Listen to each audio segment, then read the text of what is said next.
Hi everyone. I did not manage to post two videos this week like I hoped to, but between going to court, load shedding, and house hunting, the hours of the day are just not enough. So hopefully this weekend I'll start catching up. Please note that I'm not done with the crimes and mysteries surrounding the royal family. Not at all. I'm just taking a bit of a break. I am, after all, dealing with the royals on my other channel as well. So sometimes you have to step away before your head explodes. So today I want to have a quick chat about Brian Kohberger and the Idaho 4 case again. As you may know, I have my favorites in the true crime community, and harsh reality is one of those. And he has done a lot of work on this case.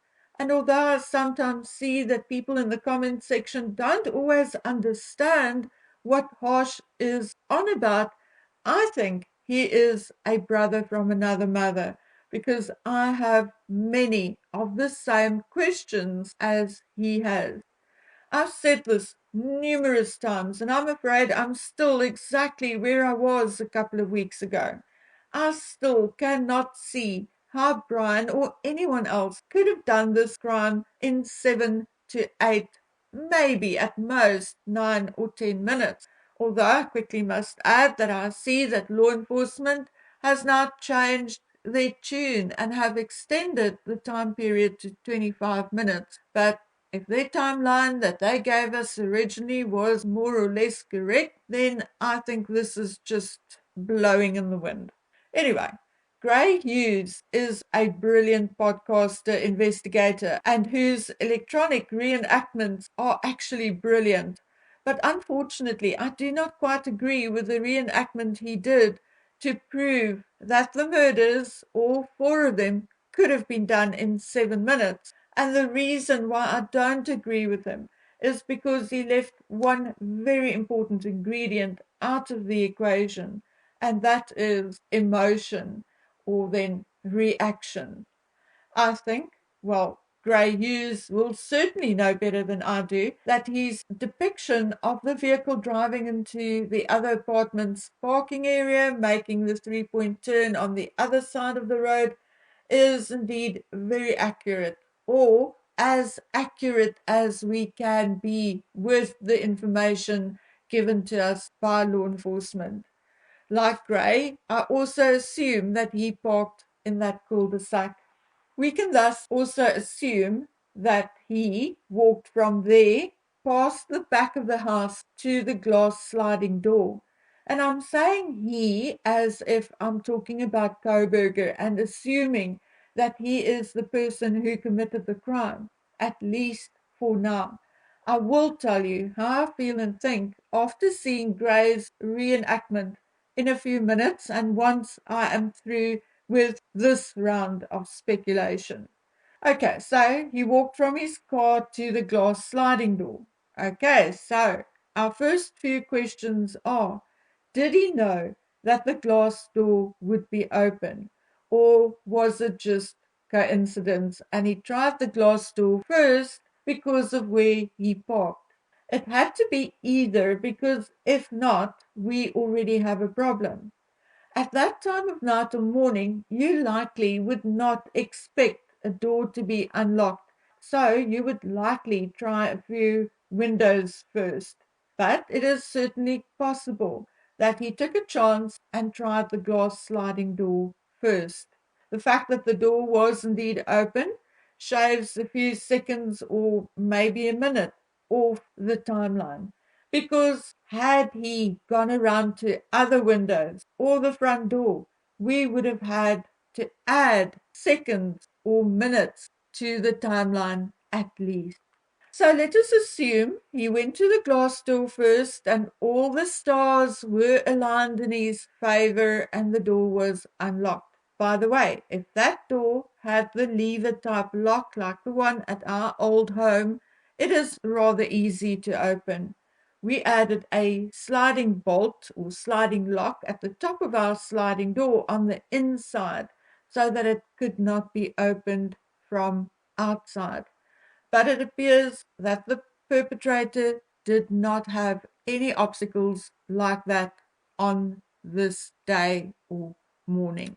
Okay, so let's say it took him 2 minutes to stop his vehicle, put on gloves, etc., get out, walk straight to the glass door, slide it open, and enter. As it was the early hours of the morning, I doubt there were many people around, so likely the perpetrator did not have to use stealth and likely just got out of his vehicle and walked to the house. Once inside, why did he go upstairs first?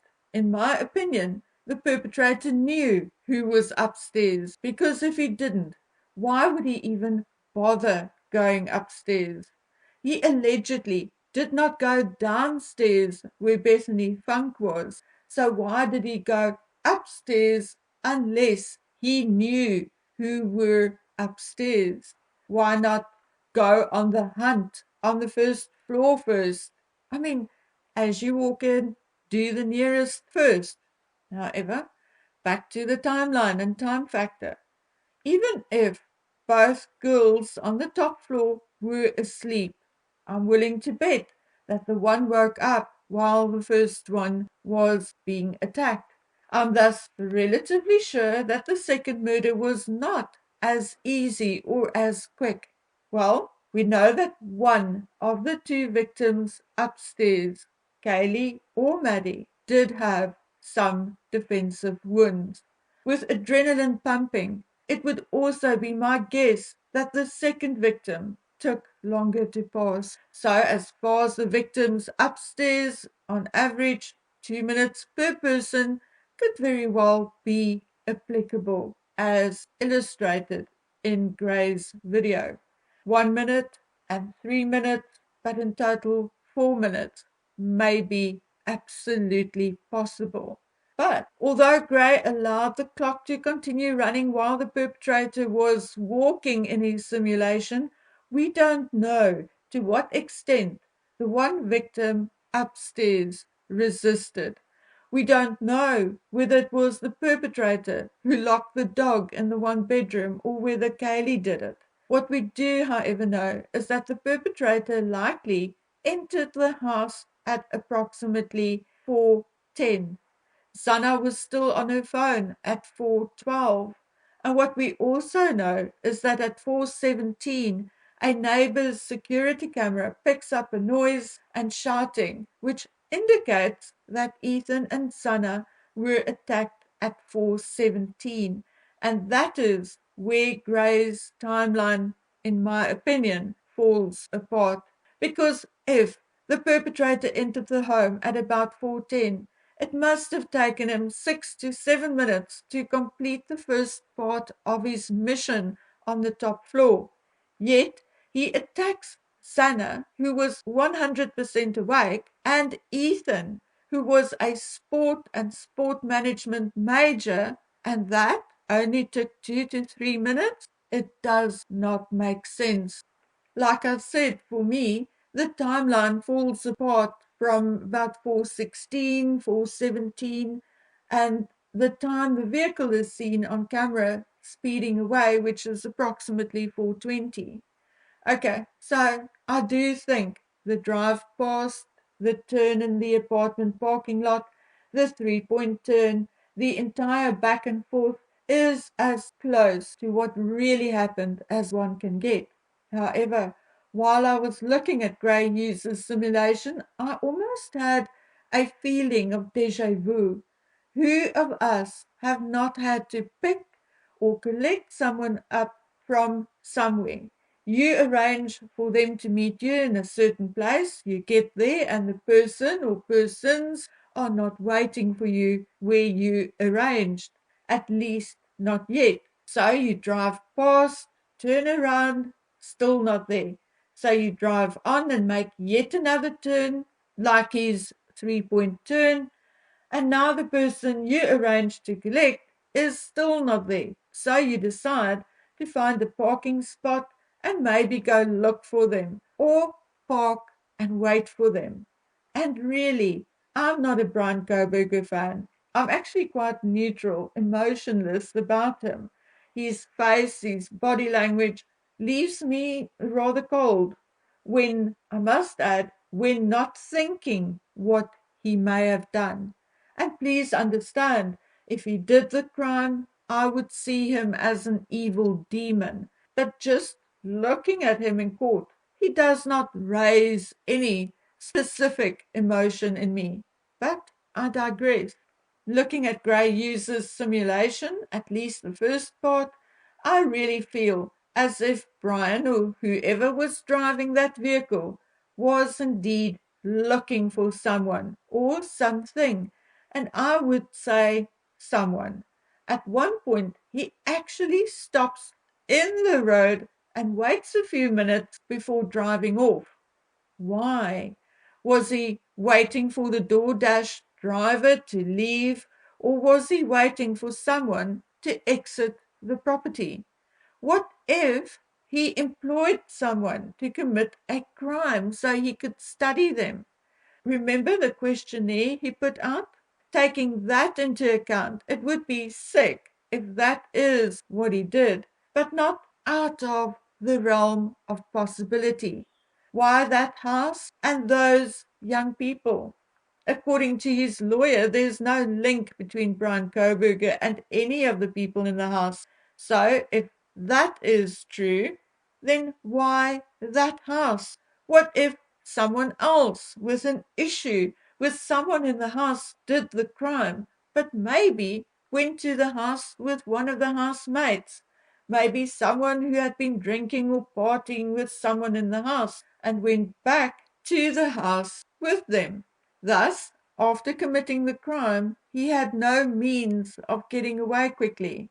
Also, maybe seeing or hearing the police in the park where they were dealing with those underage drinkers. So, this person called Brian to come fetch him. If that is the case, why would Brian be protecting this person? Well, maybe he's not, but he can't prove that it was the other person. Maybe the other person is now also deceased, like Brian Kopeka. Or maybe the other person left the country, like Showalter. Like harsh reality, I do not think Brian Kohberger is 100% innocent or had absolutely nothing to do with it. I certainly think there was some kind of involvement. But after all this time, I still find it hard to believe that it was Brian Kohberger and Brian Kohberger alone.